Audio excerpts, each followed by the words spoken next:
নমস্কাৰ মই মোৰ সকলো জ্যোতিষ অনুৰাগীক মোৰ ফালৰ পৰা সম্ভাষণ জনাইছোঁ।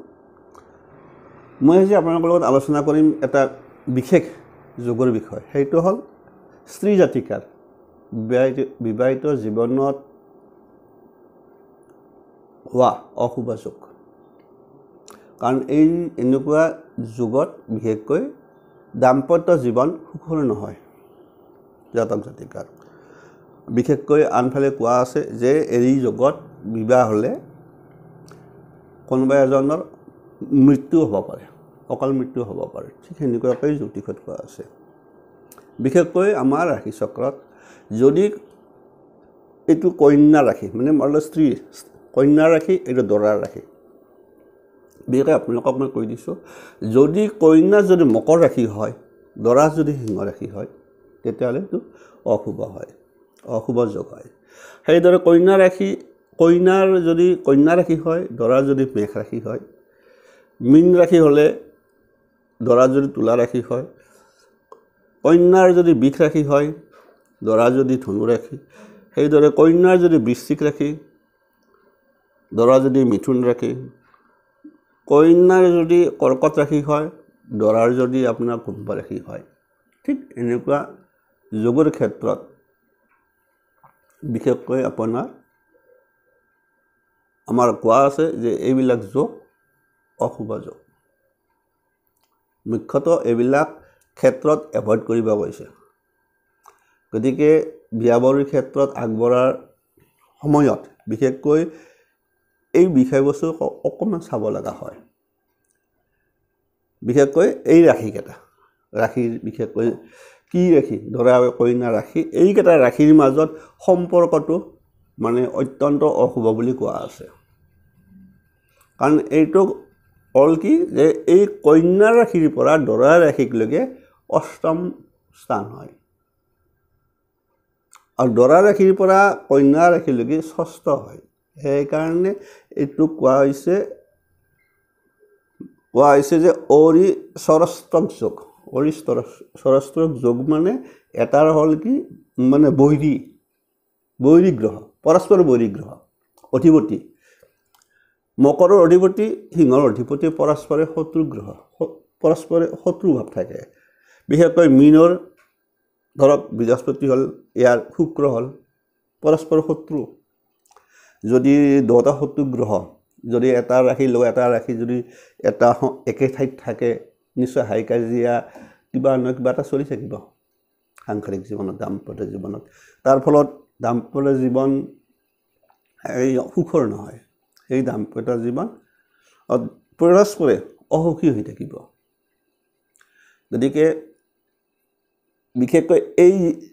এই ৰাশি পৰস্পৰে এই মই যিকেইটা ক'লোঁ, ধৰক মকৰ ৰাশিৰ সিংহ ৰাশি বা কন্যাৰ লগত মেষ ৰাশি বা মীন ৰাশিৰ লগত বিশেষকৈ এই জাতিকাৰ বিশেষকৈ যদি এইকেইটা ৰাশি হয়, মুখ্য কথা জাতিকাৰ যদি এইকেইটা ৰাশি পৰে আৰু বিপৰীত লিংগ যদি এই ৰাশিত পৰে, তেতিয়াহ'লে সেইসকলৰ মাজত বিবাহিত যুগ্ম জীৱন আৰম্ভ কৰিলেও দাম্পত্য জীৱন সুখৰ নহয়, সদায় অশান্তি লাগি থাকিব। কাৰণ পৰস্পৰে শত্ৰু, গ্ৰহ বৈৰী পৰস্পৰে। গতিকে আৰু আনফালে কোৱা আছে যে এটাৰ পৰা বিশেষকৈ কন্যা ৰাশিৰ পৰা দৰাৰ ৰাশিলৈকে অষ্টম স্থান হয়। আপোনাৰ মই দিছোঁ চাব, মকৰ ৰাশি যদি কন্যা ৰাশি হয়, দৰাৰ যদি সিংহ ৰাশি, মই কৈছোঁ সিংহ ৰাশি হয়, তেনেহ'লে মকৰৰ পৰা চাব, মকৰৰ এইটো যদি কন্যা হয় 1 2 3 4 5 6 7 8 অষ্টম হ'ল। সেইফালৰ পৰা দৰাৰ পৰা বিশেষকৈ কন্যাৰ মানে ৰাশিটো ষষ্ঠ হয়। চাব 1 2 3 4 5 6 হ'ল। সেইকাৰণে কোৱা হৈছে এক অৰি সৰষ্টক যোগ। এই যোগটোত কোৱা আছে জ্যোতিষত এভইড কৰিব কৈছে, বৰ্জন কৰিব কৈছে। অকল ঘৰুৱা অশান্তিটোৱে শেষ কথা নহয়, অকাল মৃত্যু কোনোবা এজনৰ হোৱাৰ সম্ভাৱনাটো প্ৰবল হৈ থাকে। তাৰমানে ইয়াৰ কাৰণ হৈছে কি যে কাজিয়া গৈ এনে এটা অৱস্থা হয়, কোনোবা এটা কিবা কাৰণত পৰস্পৰ শত্ৰু হৈ থাকিল না সেয়েহে বিশেষকৈ যেতিয়াই আপোনালোকে মানে দৰা কইনা ল'ৰা ছোৱালীৰ পৰস্পৰে যদি ৰাশিটো চাব বিচাৰে তেনে এইকেইটা ৰাশি কিন্তু অশুভ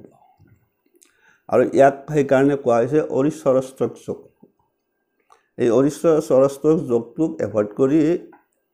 কৈছে কাৰণ ইয়াৰ ফলত এজন জাতক বা জাতিকাৰ জীৱনলৈ আহিব পাৰে সংকট আহিব পাৰে দাম্পত্য জীৱনত ইয়াৰ মাজতো আৰু কথা হ'ল কি এইটো হ'ল আপোনাৰ বিশেষকৈ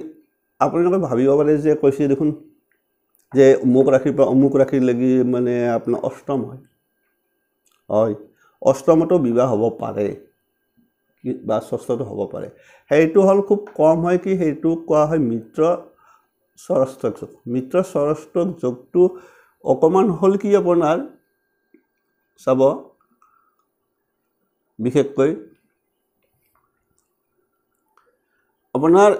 মিথুন ৰাশি চাওক হ'ব পাৰে খুব কম আছে কি এইটো মিথুন ৰাশি ধৰি লওক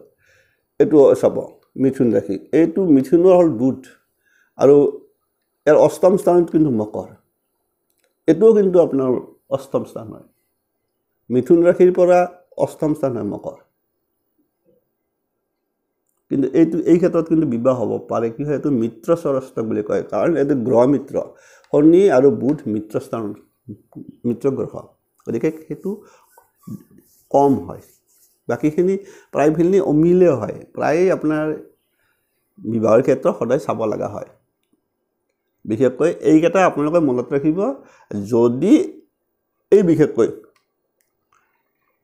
কন্যা ৰাশিটো এই যদি হয় এইকেইটাৰ ভিতৰত এই 6টাৰ ভিতৰত পৰে আৰু তেতিয়াহ'লে দৰাৰ ৰাশি যদি এইকেইটাৰ ভিতৰত পৰে তেনেহ'লে এই জৰাটো বৰ্জন কৰাই ভাল তাৰ ফলত হ'ব পাৰে বিবাহ কিন্তু খুব কম শান্তিটো কম দাম্পত্য জীৱনত অশান্তি হ'ব গতিকে আপোনালোকে কিছু হ'লেও গম পালে আটাইতকৈ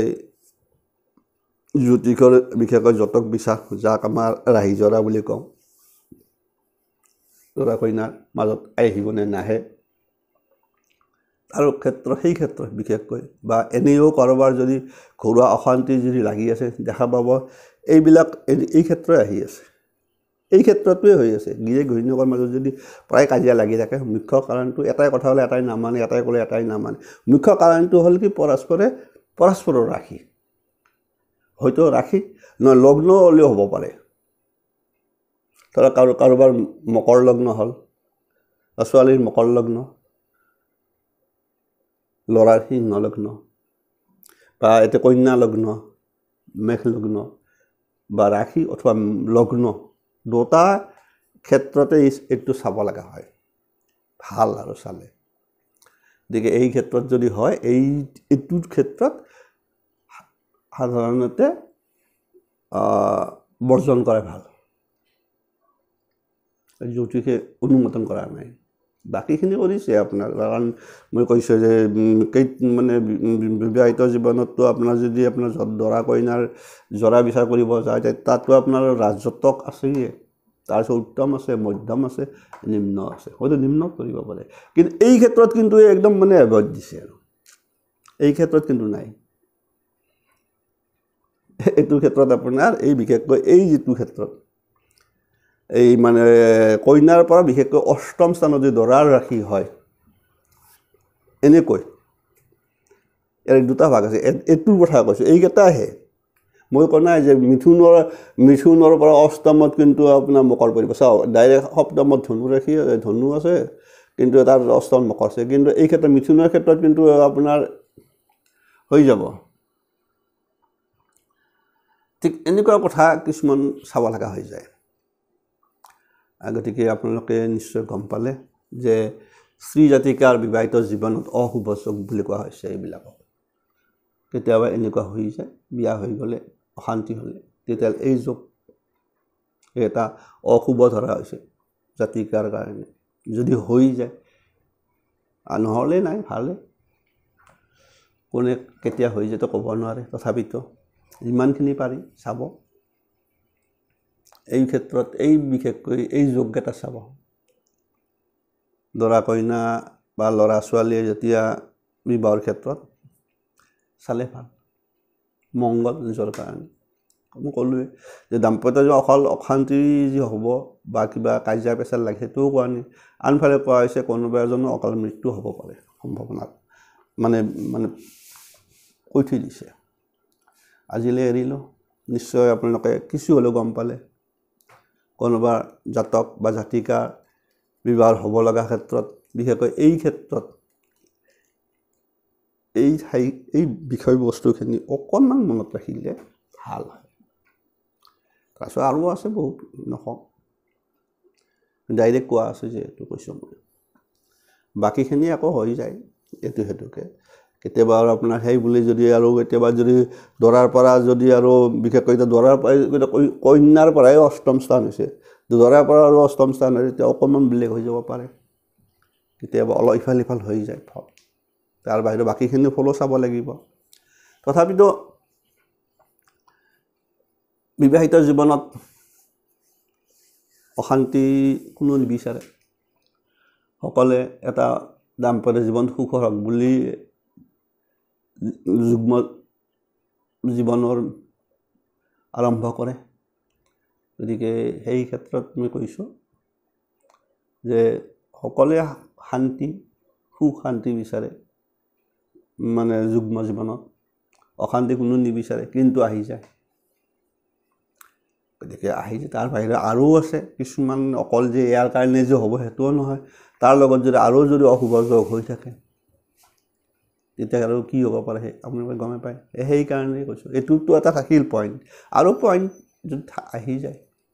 বিশেষকৈ সপ্তমপতি বা অষ্টম স্থানৰ পৰা যদি আহি যায়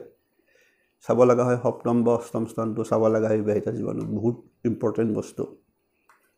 তাতকৈ এইটোও হ'ল আৰু তাতো যদি আৰু সপ্তম স্থানত যদি বিশেষকৈ মংগল বা ৰাহু বহি থাকে বা সপ্তমত যদি মংগল বা শনি বহি থাকে ঠিক এনেকুৱা কিছুমান ক্ষেত্ৰত আপোনাৰ আহি যাব অশান্তি ৰাহু দৃশ্য হৈ থাকিলে মংগল দৃশ্য হৈ থাকিলে বাকীবোৰ প্ৰব্লেম নাই গতিকে এৰিছোঁ যিসকলে নতুনকৈ চাই আছে সেইসকল